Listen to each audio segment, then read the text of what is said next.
विघ्नेश्वराचं नाव वापरलं म्हणून विघ्नेश्वराचा अपमान कसा होऊ शकतो?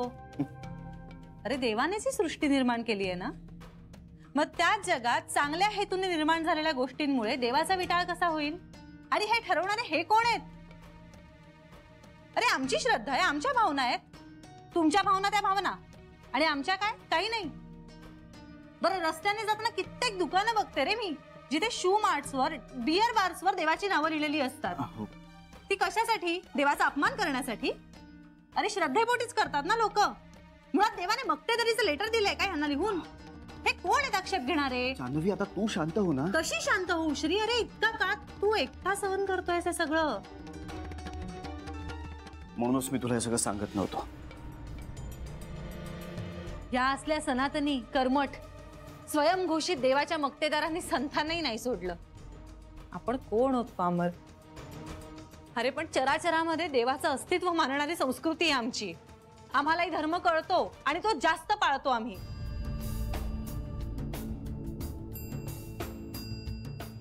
जान्हवी हे तुझं लॉजिक इथे नाही चालणार. कारण भावना दुखावून घेणाऱ्यांना लॉजिक नको असतं, राडे हवे असतात. त्यामुळे हे तुझं लॉजिक इथे कोणीही ऐकून घेणार नाही. नको ऐकू दे, पण मला माहितीये माझा नवरा बरोबर आहे आणि सगळं जग जरी त्याच्या विरुद्ध उभं राहिलं ना तरीही मी हेच म्हणेन. मला माहिती आहे या लढ्यात मी तुझ्या पाठीशी नाहीये श्री. या लढ्यात मी तुझ्या पुढे. कुणालाही तुझ्यापर्यंत पोहोचण्याआधी मला पार करावं लागेल. जान्हवी तुम्ही हे असं इमोशनली हायपर होता ना, म्हणून मला तुमच्यापासून सगळं लपवायचं होतं. नाही नाही नाही, मी इमोशनली हायपर नाही होणार. हे बघ मी शांत राहीन. हे पण श्री तू गिव्हअप नको करूस. तू त्यांच्यासमोर हात नाही टेकायचेस. जान्हवी अगं प्रश्न गिव्हअप करण्याचा नाहीये. काहीही झालं ना तरी नुकसान हे आपलंच आहे. कंपनीतल्या हजारो माणसांचं पोट आपल्यावर अवलंबून आहे. आज त्यांनी आपली होर्डिंग्स फाडलेत, उद्या कंपनीची तोडफोड करतील. जान्हवी अगं कंपनीतल्या प्रत्येक माणसाची जबाबदारी ही आपली आहे. या सगळ्या प्रकरणात कंपनीतल्या एका जरी माणसाला काहीही झालं ना तरी आपल्याला ते केवढ्याला पडेल. त्यामुळे हा असा सगळा नुसता एककल्ली विचार करून नाही चालणार आपल्याला. पण मग तू काय करणार आहेस? उद्या भेटेन मी डीसीपी साहेबांना, त्यांच्याशी बोलेन. ते सांगतील तसं करू मग आपण.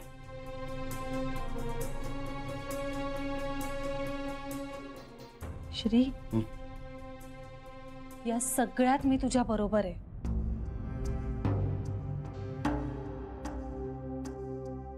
हे माहितीये मला जान्हवी. फक्त आता हे ना घरी कोणाला कळू देऊ नकोस. आई आजीला तर नाहीच नाही. नाही सांग श्री, पण तू आता जास्त विचार नको करूस. तू झोप आता शांतपणे.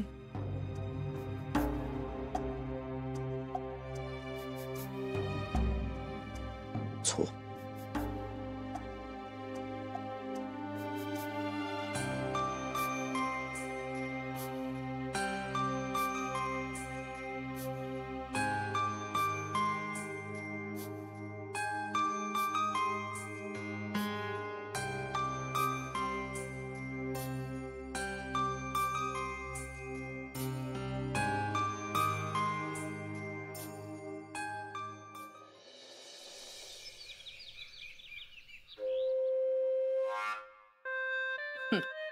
घे पिंट्या, घे. यशस्वी हो. साहेबावर चांगली छाप पाड. आणि हे बघ बोलता बोलता हेही सांग म्हणावं आम्ही चाळीतल्या खोलीत राहतो, भाड्याच्या खोलीत. जरा जमलंच तर तुमच्या ओळखीने कुठेतरी फ्लॅट वगैरे पण बघा. पैसे आपण देऊ रे हळूहळू. आई होईल, सगळं होईल. होणारच. अरे सरू मावशीनं फोन करून सांगितलं, पण म्हटलं अहो नोकरीला जाऊन महिना नाही झाला तोपर्यंत मालकाने 3 लाख रुपयांचा चेक काढून दिला. म्हणजे नक्कीच माझ्या पोरात काहीतरी असणार की नाही. आता तुम्ही बघा.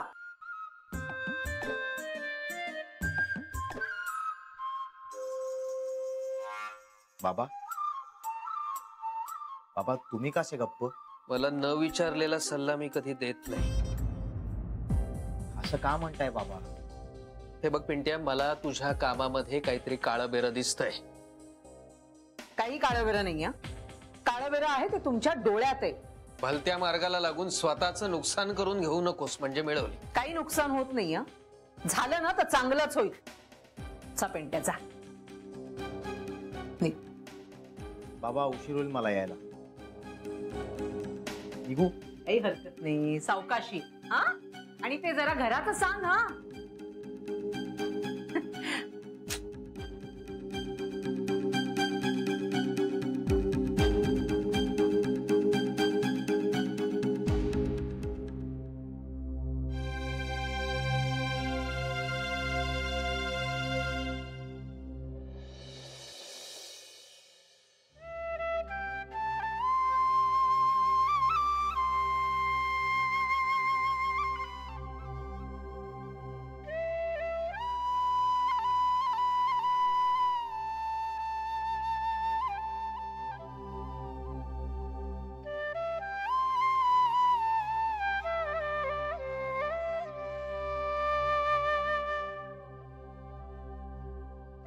झोप झाली नाही वाटत. कमी झाली. कंपनीची घेतोस तशी स्वतःची पण काळजी घे.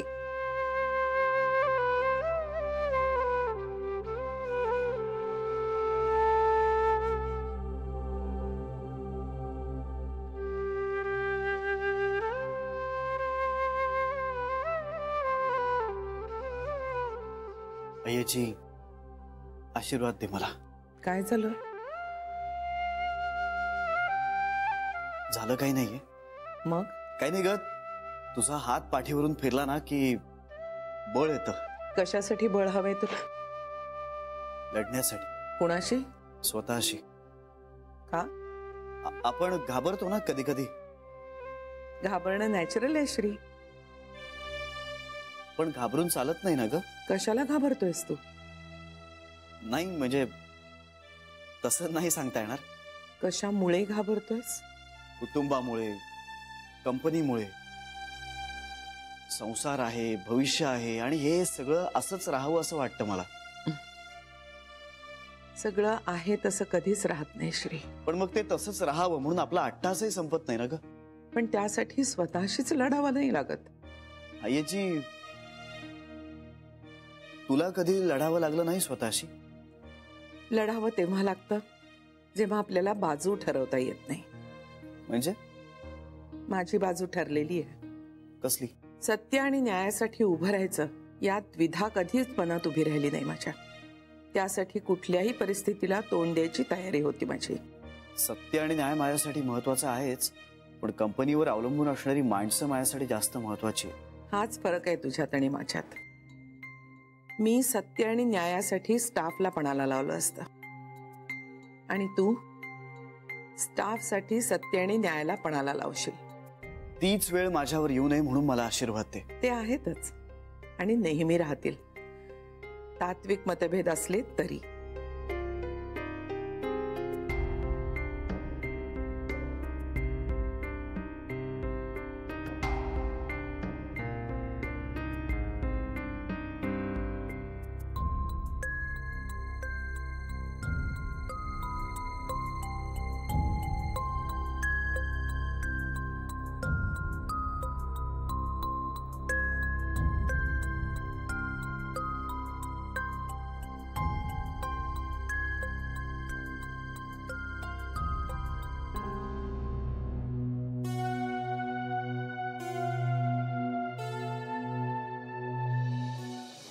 बंद करा बंद करा बंद करा बंद करा बंद करा बंद करा बंद करा बंद करा.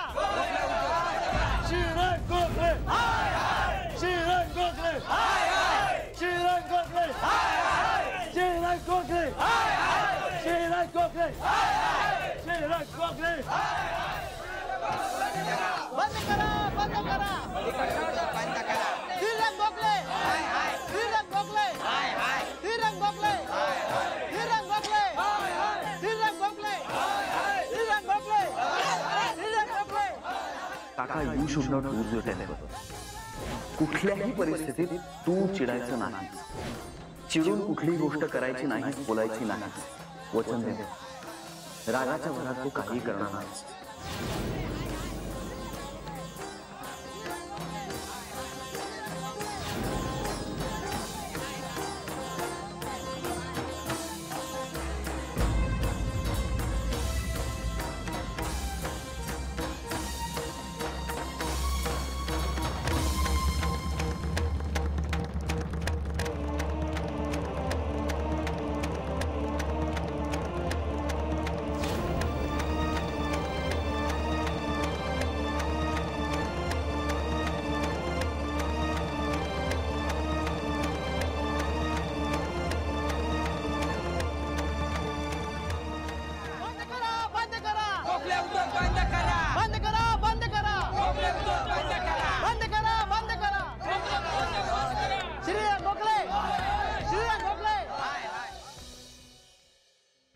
नाही कळलंय मला ते. दुकानांची नासधूस नाही केली आहे. ओके बरं ठीक आहे. जे काही नुकसान झालं असेल ना त्याचा अपडेट द्या मला प्लीज. काय काय पुतळ्यांचं ना? हो कळलं. तिकडे जाळले का माझे पुतळे? बा नाही नाही नाही नाही नाही. आत्ता आपण काही रिॲक्ट व्हायचं नाहीये. त्यांना जे काही करायचं ना ते करू दे. कारण आत्ता जर आपण त्यांना पुतळे जाळण्यापासून थांबवलं ना तर ते आपल्या दुकानांची नासधूस करतील, जे इक्वली वाईट आहे. ओके या. हा मला सांगा. या थँक्यू.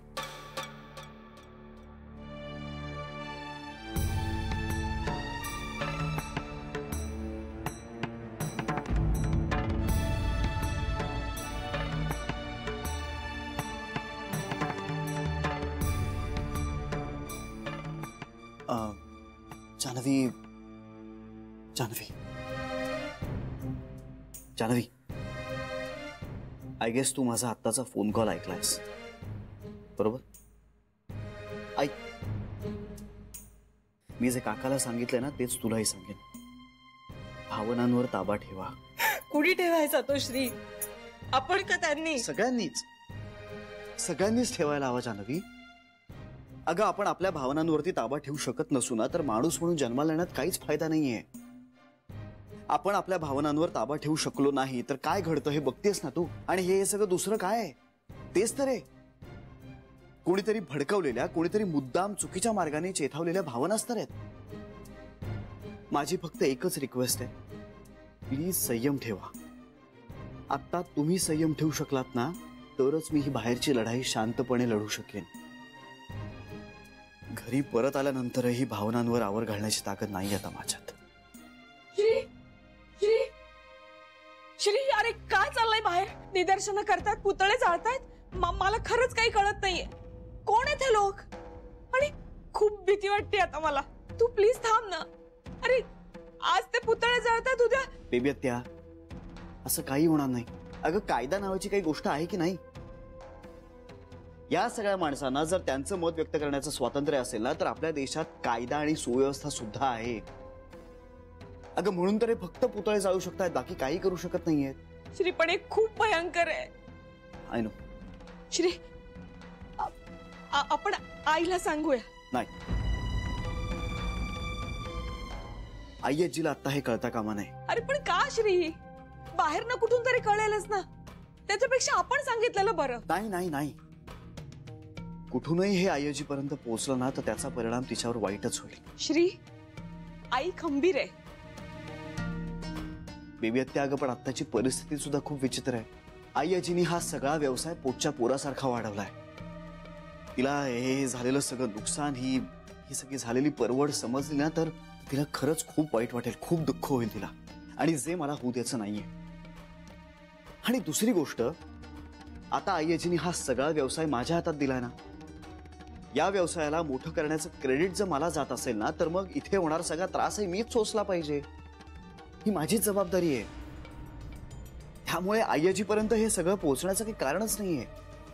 आणि तिसरी गोष्ट, आई आजी ही तत्वांना जपणारी बाई आहे. आणि या सगळ्या प्रकरणात कुठेच तत्व नाहीये. त्यामुळे आईजी जर ह्या सगळ्यात इन्व्हॉल्व्ह झाली ना तर मग आईजी माघार घेणार नाही. ती कसलीही तडजोड नाही करणार. आणि मग गोष्टी कुठल्या थराला जातील, या सगळ्याचा काय शेवट होईल हे मी सांगू शकत नाही, कारण त्यावेळी आपल्या हातात काहीच नसेल.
काहीतरी गडबड आहे, काहीतरी झालंय. माझ्यापासून काहीतरी लपवलं जातंय असं का वाटतंय मला. पण का लपवतील आणि काय. या घरात कधी कुणाला कसली लपवाछपवी करावी लागत नाही असा समज होता माझा. शरयू कांताला चोरून भेटायची हे कळल्यावरही खूप दुःख झालं होतं सगळ्यांनाच. मग आता परत असं काय असेल जे आपल्यापासून लपवावं असं वाटत असेल. श्रीनं ठरवलं असलं तर तो सांगणार नाही, त्याच्या तोंडून नाही बाहेर पडणार. जान्हवीला विचारावं का. कधी कधी मुलांपेक्षा सुनांवर का भरोसा वाटतो. जान्हवी सांगेल. आणि तीही काही नाहीये असंच म्हणाली तर मग मुलांचे मूड्स असं समजून सोडून देऊ. तसंच असावं, तितपतच असावं.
सुचत नाही मला.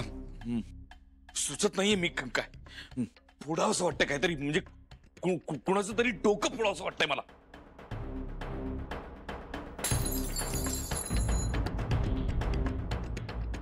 हे घे, तूही फोड, बरं वाटेल तुला सुद्धा. नाही सहन होते ही तगमग आता. बेबी माझे ना हात आवळल्यासारखे झालेत का. नाहीतर किती वेळा उचलणार आहेस तू जान्हवी. जितके वेळा फोडाल तितके वेळा.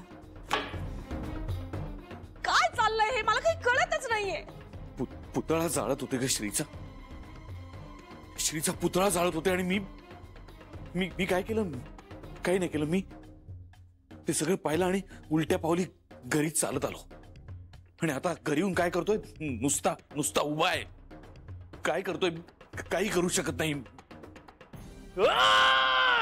कांता काय नाही, काय नाही. प्रयत्न करतोय राग शांत करण्याचा, बाकी काही नाही. हात असे सळसळत आहेत माझे. मी कांता